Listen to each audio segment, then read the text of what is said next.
लेकिन दर्शकों, कुंभ पर सवाल उठाने वाले और विघ्न डालने वालों की कमी नहीं है।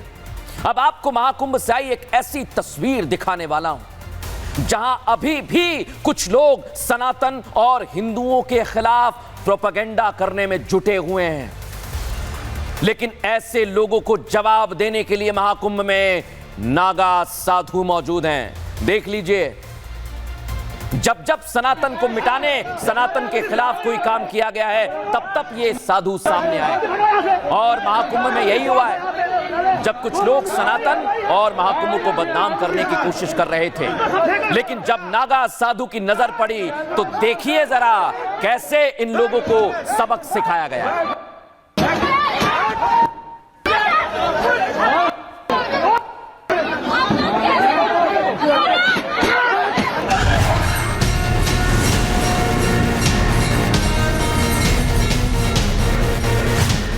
कभी भस्म रमा तन तो कभी सिर्फ लंगोट पहने सन्यासी। ये सनातन की वो सेना है, जब जरूरत पड़ती है तो सबसे आगे खड़ी दिखाई देती है।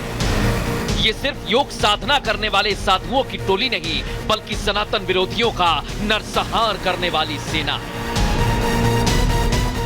भूत भभूत में रंगे महादेव के दूत महाकुंभ के अद्भुत आकर्षणों में से एक हैं, जिनका श्रृंगार सनातनियों के लिए खासा आकर्षक होता है।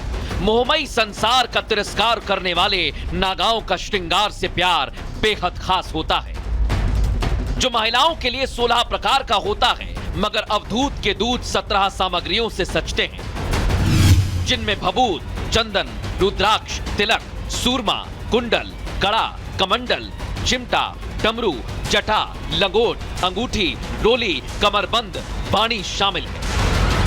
ये श्रृंगार नागाओं की संस्कृति और संसार है, जिसे वो सनातन अपनाने के साथ ही धारण करते हैं, जिनकी दीक्षा पद्धति के साथ ही होता है नामकरण।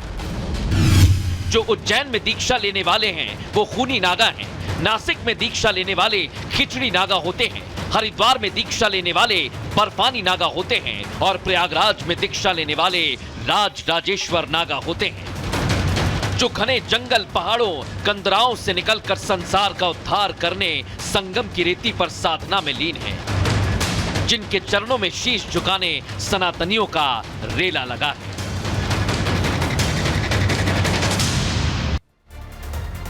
और आपके जहन में भी नागाओं को लेकर सवाल है। नागा साधुओं के रहस्य से पर्दा उठा रहा हूं। अगर आपके मन में सवाल आता है कि कैसे बनते हैं नागा, किसी व्यक्ति को नागा साधु बनने में 12 साल का समय लगता है दर्शकों, और नागा पंथ में शामिल होने के लिए नागा साधु के बारे में महत्वपूर्ण जानकारी होना बेहद आवश्यक है। माना तो यह जाता है कि कुंभ में अंतिम प्रण लेने के बाद लंगोट का त्याग कर दिया जाता है और इसके बाद ये हमेशा निर्वस्त्र रहते हैं। एक और सवाल अगर आपके मन में आता है, नागा साधु निर्वस्त्र क्यों रहते हैं, तो सुनिए जवाब।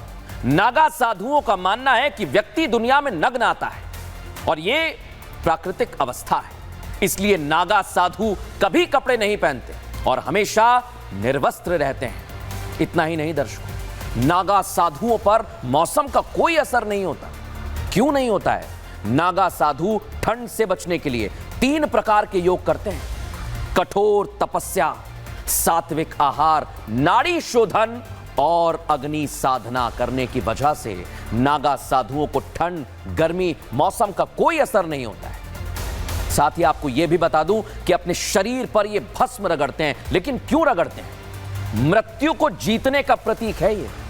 भोलेनाथ की भक्ति में लीन रहते हुए नागा साधु 17 श्रृंगार करने में विश्वास रखते हैं। भभूत है, चंदन है, रुद्राक्ष की माला है, डमरू है, चिमटा है, पैरों में कड़े हैं। और पौराणिक मान्यता तो यह भी है दर्शकों कि नागा साधुओं के 17 श्रृंगार शिव शक्ति का प्रतीक है।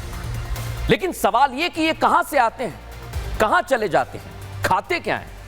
नागा साधुओं का कोई विशेष स्थान या घर नहीं होता है। वो कहीं भी कुटिया बनाकर अपना जीवन व्यतीत करते हैं। विशेष तौर पर पहाड़ों पर, हिमालय की गोद में या फिर घने जंगलों में वास करते हैं। सोने के लिए भी नागा साधु किसी बिस्तर का इस्तेमाल नहीं करते हैं, बल्कि हमेशा जमीन पर सोते हैं। साथ ही नागा साधु अपने खान पान पर संयम रखते हैं। दिन में सिर्फ एक बार भोजन करते हैं, वो भोजन भी भिक्षा मांगकर करते हैं। साधु को 7 घरों में भिक्षा मांगने की सिर्फ अनुमति है, और अगर 7 घर में से किसी ने भिक्षा नहीं दी तो भूखा रहना पड़ेगा, लेकिन 8वें घर नहीं जाएंगे। यह नागा साधुओं का इतिहास है। लेकिन आज उनके वीरता का इतिहास भी आपको बताता हूं दर्शकों। एक नहीं कई किस्से हैं। औरंगजेब, आपको याद है ना, लुटेरा औरंगजेब और अब्दाली, उसकी सेना को अफगान हो या मुगल हो, जब जब भारत और सनातन पर आक्रमण किया है, तब तब नागा साधुओं ने दुश्मन को घुटने टेकने पर मजबूर कर दिया है। और उनकी वीरता का इतिहास बहुत बड़ा है। 1260 गुलाम वंश की सेना ने हरिद्वार के कनखल पर हमला कर दिया। 22,000 नागा साधुओं ने युद्ध कर विजय हासिल की थी। 1751 में अवध क्षेत्र में अफगानी सेना आतंक मचा रही थी। नागा साधु मैदान में आ गए, अफगानों को खदेड़ कर घेर कर बाहर कर दिया। 1756-57 में अहमद शाह अब्दाली ने मथुरा पर हमला कर दिया। अब्दाली की सेना को नागा साधुओं ने खदेड़ दिया था। 1761 में हमें जानकारी मिलती है पानीपत में मराठा और अफगान युद्ध हो गया। नागाओं की भूमिका मराठाओं के कमजोर पड़ने पर सामने आई। उन्होंने मोर्चा संभाला और नागाओं की वजह से अफगानों को भागना पड़ा था भारत की धरती से। 1721 में औरंगजेब की सेना ने जब काशी पर हमला किया था ना, तब नागा साधु ने औरंगजेब की सेना को घुटने पर ला दिया था।